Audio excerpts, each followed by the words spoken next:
अर्जुन गांव का साधारण आदमी। अर्जुन का काम था शहर से मटन लाकर गांव के दुकानदारों को बेचना। एक दिन अर्जुन शहर से मटन खरीदकर गांव पहुंचा। हमेशा की तरह वो मटन बेचने गया, लेकिन इस बार हालात अलग थे। अरे अर्जुन भाई, आ गए? अच्छा माल लाए हो ना? बताओ इस बार क्या रेट है? भाई, इस बार शहर में दाम बहुत बढ़ गए। मैं 20,000 का मटन लेकर आया हूँ। क्या 20,000 का? अरे ये तो बहुत महंगा हो गया। पहले तो इतना नहीं होता था। कहीं तू ऊपर से पैसे तो नहीं जोड़ रहा? साफ साफ बोल अर्जुन, असली रेट कितना है?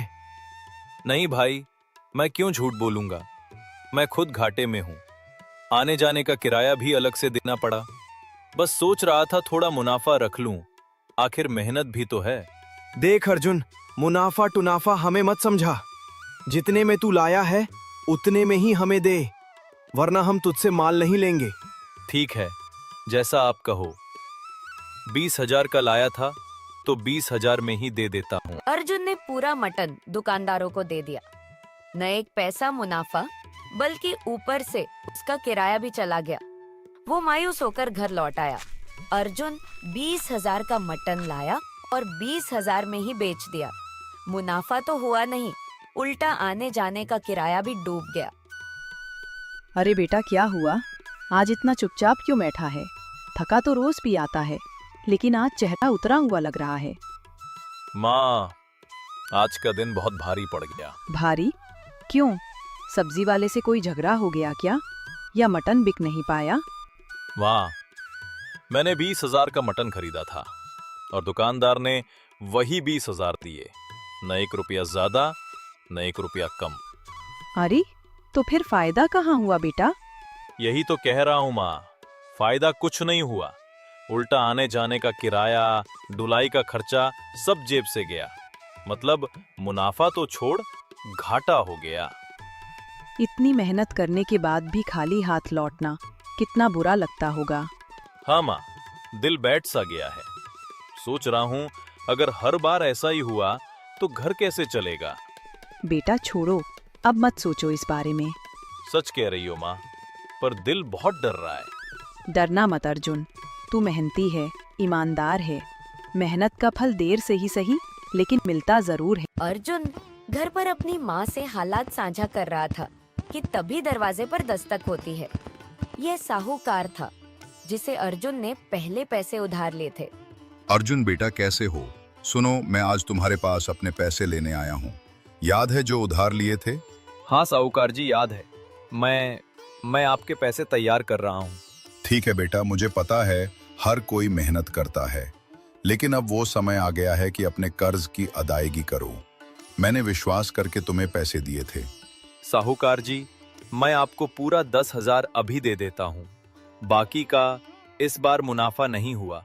शहर का मटन महंगा हो गया था और मैं बस अपना खर्च निकाल पाया। अगली बार जरूर दे दूंगा। ठीक है अर्जुन, मुझे तुम पर भरोसा है। मैं आज वापस जा रहा हूँ। बाकी पैसे का इंतजार रहेगा, लेकिन मुझे पूरा यकीन है कि तुम सही समय पर दे दोगे। अर्जुन ने साहूकार को पैसे देते हुए राहत महसूस की। फिर उसने माँ की तरफ देखा। माँ, मैंने आने जाने का किराया निकालने के बाद 10,000 अपने खर्च के लिए रोक लिए हैं। बाकी तो साहूकार जी को अगली बार दूंगा।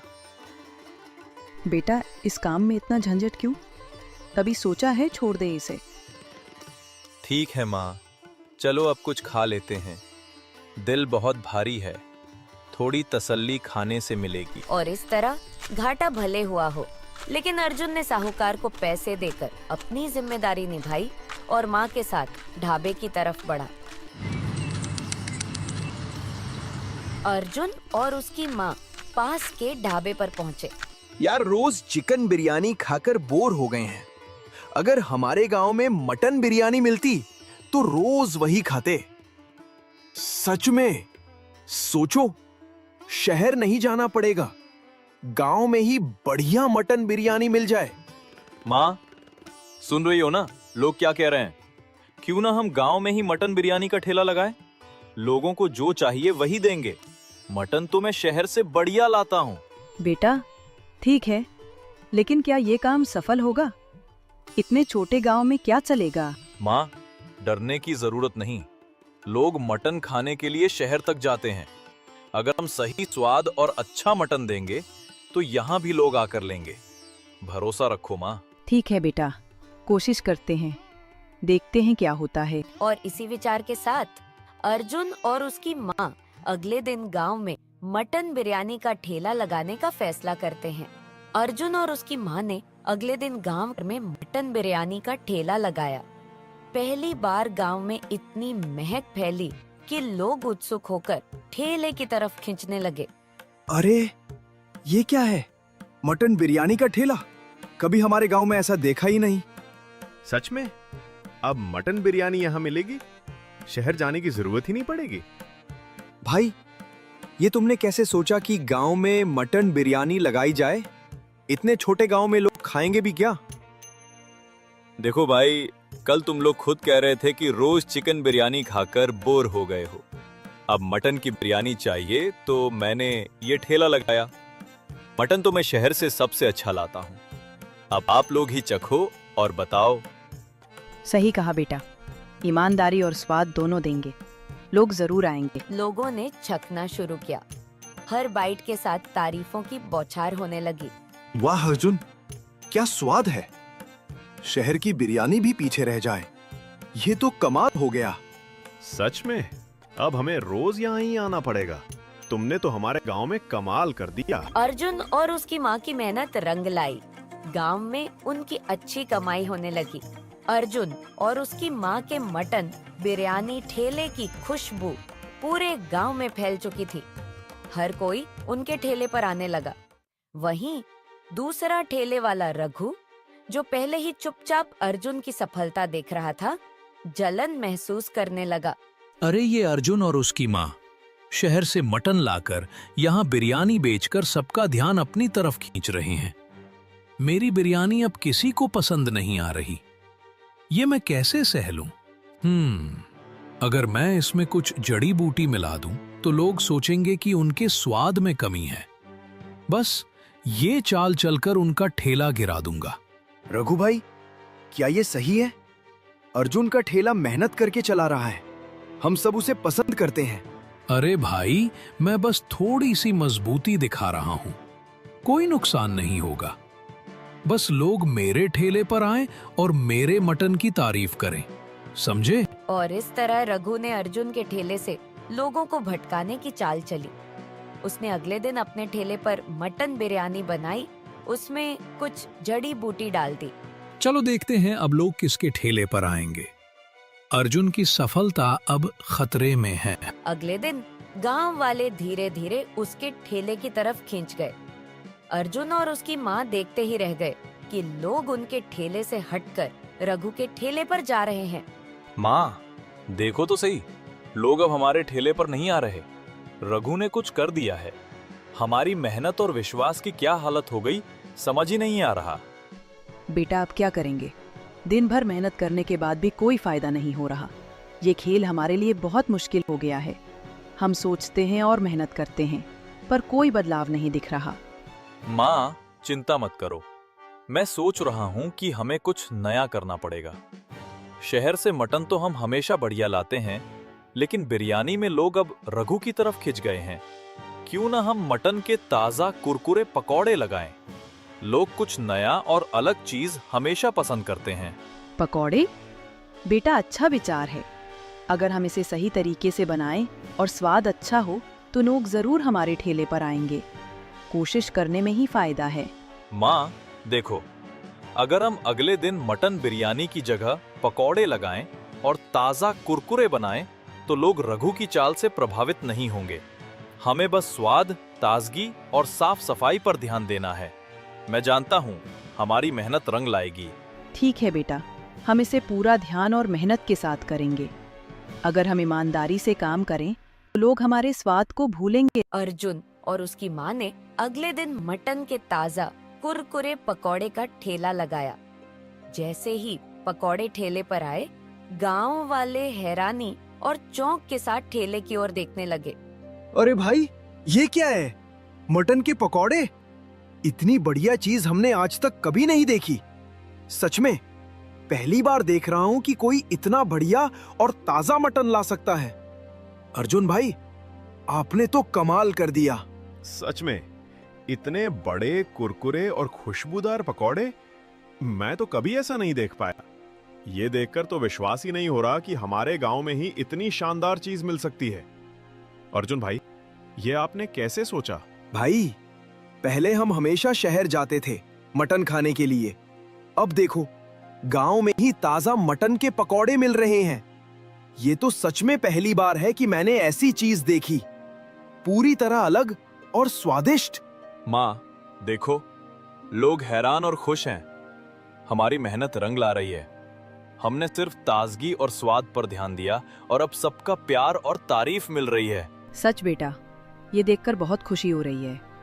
मेहनत और ईमानदारी का असर हमेशा दिखता है।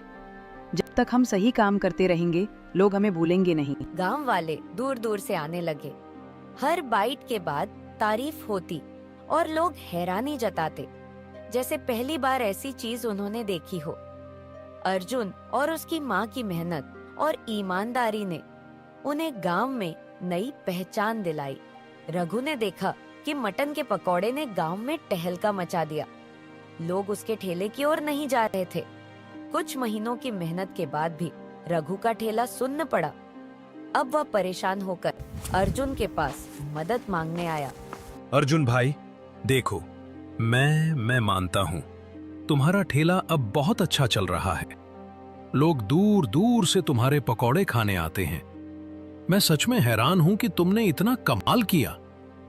मैं अपने ठेले से अब कोई फायदा नहीं उठा पा रहा। सब लोग तुम्हारे पास आ रही हैं। समझ गया। तो अब तुम क्या कहना चाहते हो रघु? अर्जुन भाई, क्या आप मुझे अपने ठेले पर काम करने का मौका देंगे? मैं जानता हूं अब मैं अकेले कुछ नहीं कर पा रहा। मैं ईमानदारी से सीखूंगा और आपकी मदद से मेहनत करूंगा। प्लीज मुझे मौका दे दो। ठीक है रघु, देखो, मैं तुम्हें मौका देता हूं, लेकिन तुम्हें पूरी ईमानदारी और मेहनत से काम करना होगा। मैंने ये ठेला अपने माँ के साथ चलाया है और कोई भी लापरवाही बर्दाश्त नहीं होगी। धन्यवाद अर्जुन भाई। मैं वादा करता हूं कि पूरी मेहनत और ईमानदारी से काम करूंगा। आप मेरे मार्गदर्शन के बिना भी देखेंगे कि मैं सीख रहा हूं। और इस तरह रघु अर्जुन के ठेले पर काम करने लगा। उसने मटन के पकौड़े की रेसिपी सीखी और मेहनत करना शुरू किया। अर्जुन और उसकी माँ ने उसे मौका देकर उसे भी सफलता का अनुभव दिया।